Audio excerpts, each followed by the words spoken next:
On the night I turned 18, while my birthday cake was still on the table, I sat alone in my room and transferred my entire inheritance into a legal structure my family couldn't touch. By morning, my dad had turned white. My uncle had called a lawyer, and a real estate deal worth nearly $500,000 had collapsed before it even started. This is the story of how my grandparents protected me from beyond the grave, and how I kept a promise I made to my grandmother in her final hours. My grandfather Harold took me to Cedar Lake the summer I was 12. We spent the morning fixing fence posts, ate lunch at the table he'd built with his own hands, and sat on the porch watching the lake turn gold. That evening, he wiped sawdust off his hands and said something I wouldn't understand for years. Family isn't always blood, Iris. Family is whoever shows up. I showed up every weekend that summer. I learned where the water heater leaked, which window stuck, how to bleed the radiator. I didn't know then that my grandfather was already talking to a lawyer about leaving it all to me. Back home was different. Fine, but not warm. My sister Kelsey had lavender walls and a new desk lamp. I still had carpet from the previous owners. At dinner one night, my dad Greg said the cabin was sitting there losing value, and we should sell it. When I mentioned what Grandpa had said, he laughed. Not meanly. Worse. He dismissed it completely and moved the conversation to Kelsey's debate trophy. My science fair ribbon was still in my backpack. Grandpa died when I was 14. At the funeral, I watched my dad and his brother Wade huddled by the dessert table. Wade had a folder under his arm.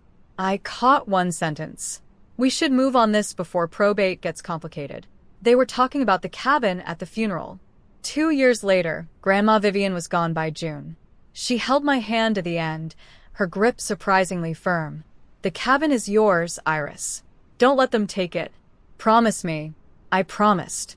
That same evening, I heard my dad on the phone in the garage, his voice lighter than it had been in weeks. Yeah, let's get it moving. I understood then. My grandmother's death wasn't a loss to them. It was a clearance. Between 16 and 18, the cabin became my quiet rebellion. Every Saturday, I drove out to Cedar Lake. I patched the porch screen. I replaced the weather stripping. I swept pine needles off the roof. At home, it had stopped being Grandpa's place and become, in my dad's words, the family property. One afternoon alone at the cabin, clearing out the hall closet, I found a sealed envelope behind a stack of old quilts. My name in Grandma Vivian's handwriting. Inside, a business card. Margaret Caldwell, attorney at law. Below her name in small print, Tamain Family Trust. My hands shook. Not from fear. From recognition. She knew I'd be the one cleaning out closets. 3 months before my 18th birthday, Margaret called me first. She told me to come to her office alone. When I arrived, she opened a folder and changed everything I thought I knew. Your grandparents established an irrevocable trust 6 years ago, she said. The cabin, a savings account, an investment portfolio. Total value approximately $2.1 million. You are the sole beneficiary. The property was transferred while they were alive. It never entered their estate. Your father and uncle have no legal claim. She slid a document across the desk. My name on the second line. She also told me someone had been making inquiries at the county recorder's office about the cabin's title. Within the last month, I started paying closer attention after that. The next Sunday, Uncle Wade came for dinner. Afterward, he and Greg disappeared into the garage. I stood close enough to hear, through the cracked door. I already signed the purchase agreement with Ridgeline for $450, Wade said. But we need the title clean before closing. We file a quitclaim deed. Dad's gone. Mom's gone. We're the legal heirs. Nobody's going to question it. A pause. Then my dad. What about Iris? Wade's answer came fast. She's 17, Greg. She can't do anything. By the time she's 18, the sale goes through. We'll give her a cut. 50 grand for college. She should be grateful. I stepped back from the door. My hands were cold. Wade had already signed a purchase agreement for a cabin he didn't own on land held in a trust he didn't know existed. That night, I texted Margaret 2 words. They're accelerating. She replied within 3 minutes. I expected that. Come Saturday, we'll prepare everything. Margaret laid it out clearly. The moment I turned 18, I could formally accept my role as successor beneficiary. Once I signed, she would file a lease pendens at the county recorder's office first thing the next morning. A public notice of legal interest that would freeze the title. No one could record anything against it. Meanwhile, my dad announced he was throwing me a birthday party. I smiled.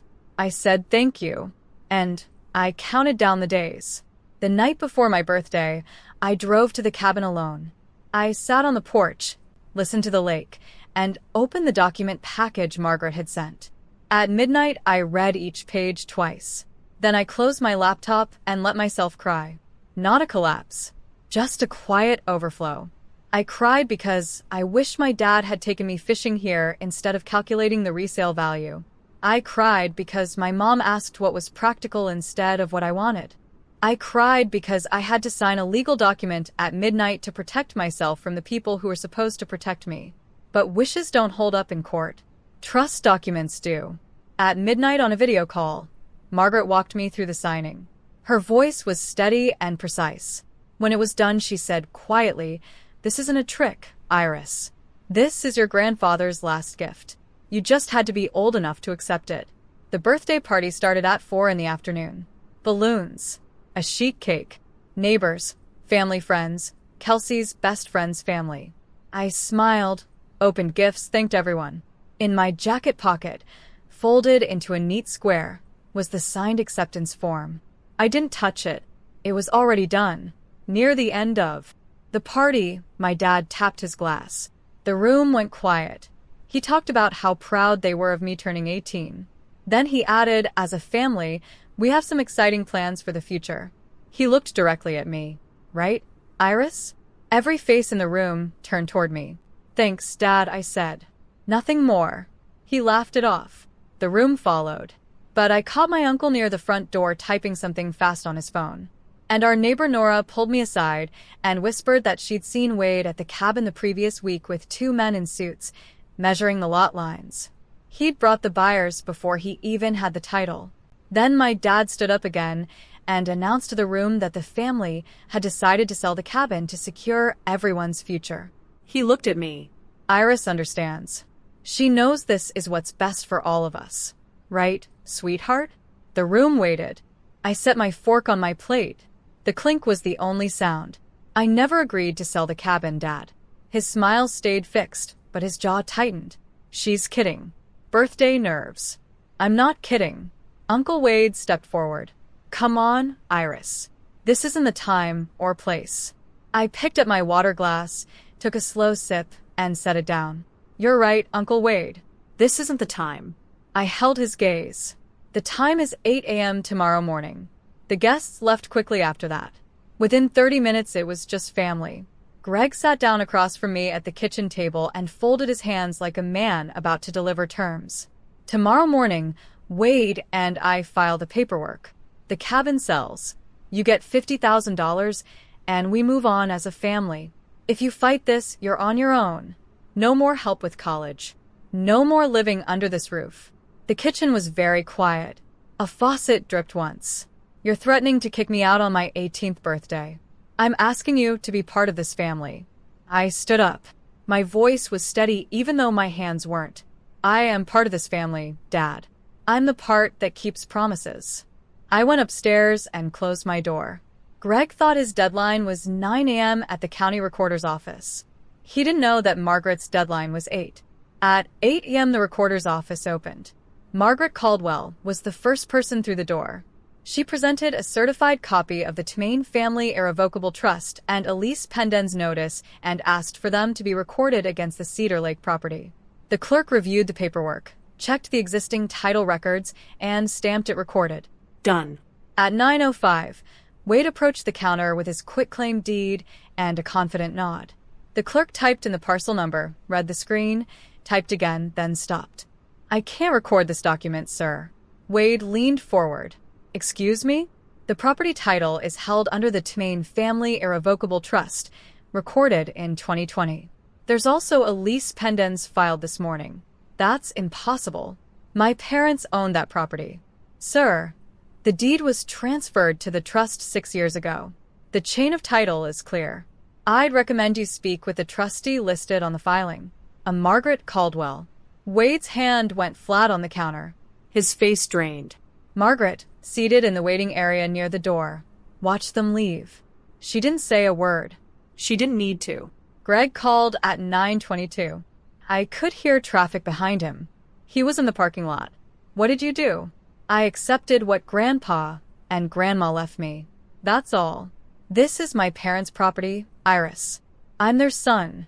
I kept my voice even. They didn't leave it to you. Not because they didn't love you, but because they didn't trust you with it. The silence that followed was the longest of my life. I counted 3 full arcs of the neighbor's sprinkler before he spoke again. We'll fight this. You can try, but the trust is irrevocable. There's nothing to undo. He hung up without a goodbye. Within hours, Ridgeline Development called me directly. They had a purchase agreement with Wade and needed to understand the situation. I explained clearly that my uncle had never owned the property. They thanked me, hung up, and immediately pursued Wade for breach of contract. The penalty alone was $45,000 plus damages. Then Margaret called with one more thing. The quitclaim deed Wade had tried to file included a notary stamp. It didn't match any registered notary in the county. It was forged, a felony. Over the following weeks, the consequences fell like dominoes. Ridgeline sued Wade for over $100,000 in penalties and damages. The county district attorney opened a criminal investigation into the forged stamp. Wade's real estate license was suspended.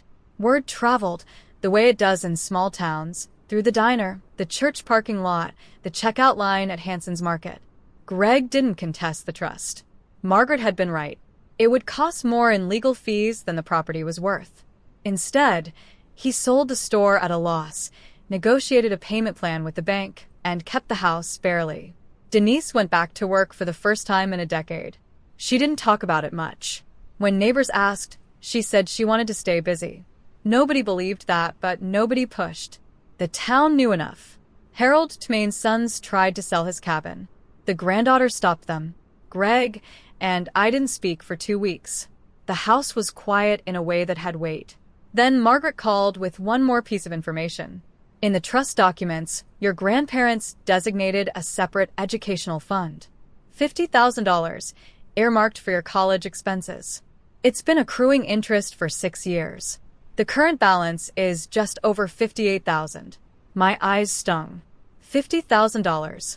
The exact number Greg had offered as my cut of the sale. The exact number Wade had dangled like a bribe. My grandparents had already set it aside quietly years before, without telling anyone. I enrolled at Ridgemont Community College that week. Environmental science, with a minor in forestry. Under current address on the housing form, I wrote the cabin's address for the first time. It felt like coming home, because it was. I asked Greg and Denise to meet me at a coffee shop on Birch Street. Neutral ground. When they arrived, Greg was wearing one of Grandpa's old flannels. I don't think he realized it. I love you, I said. Both of you. I need you to know that because what I'm about to say might not sound like it. The cabin is not for sale. Not now. Not ever. I won't be made to feel guilty for keeping a promise I made to Grandma. But I'm not cutting you out of my life either. If we're going to have a relationship, it has to be built on respect. Not on what I can give you financially. Greg stared into his coffee for a long time. When he finally looked up, his voice was rough. I don't know how to fix this. You don't have to fix it today. I left enough cash for all 3 coffees and walked out into the sunlight. Kelsey came to the cabin on a Sunday in May with a pizza box and the same oversized hoodie she'd had since 8th grade. We sat on the porch. A heron stood motionless in the shallows. The lake was perfectly still. I didn't know about any of it, she said. Was I part of the problem? I looked at her. 15, thin-shouldered, still becoming whoever she would be. She didn't choose any of this. You were a kid, Kels. We both were. She leaned her head against my shoulder just for a moment. Then she sat up and took another bite of pizza. Can I come back sometimes? Anytime. We didn't talk about trusts or lawsuits. We talked about her school project, the heron, whether the dock needed new planks this summer. The cabin didn't just protect property. It made space for something new to begin. One morning in early June, I sat on the porch with a cup of coffee watching the mist lift off Cedar Lake. A loon called somewhere out on the water. 2 long notes, then silence. In the desk drawer by the window was a letter Grandpa Harold had written for me. Margaret had saved it until the trust was settled. His handwriting got looser toward the bottom, the way it always did when he was tired. He said he knew his sons would try to sell the cabin. He didn't blame them. Greg was his boy, and he loved him. But Greg never understood the difference between something that has value and something that's valuable. The last line read, "Take care of it. It took care of you first." I folded the letter and sat with it in my hands. My grandparents couldn't stop my parents from being who they are. They couldn't make Greg less desperate or Wade less reckless. But they could make sure I had ground to stand on. And they did. If you're listening to this and you feel like nobody's in your corner, I want you to hear something. Sometimes the people who protect you aren't the ones standing in front of you. Sometimes they planned for you years ago, quietly, without telling anyone. And sometimes all you have to do is show up, sign the paper, and keep the promise. That's what I did. If this story stayed with you, share it with someone who needs to hear it. And drop a comment telling me where you're listening from. I read every one.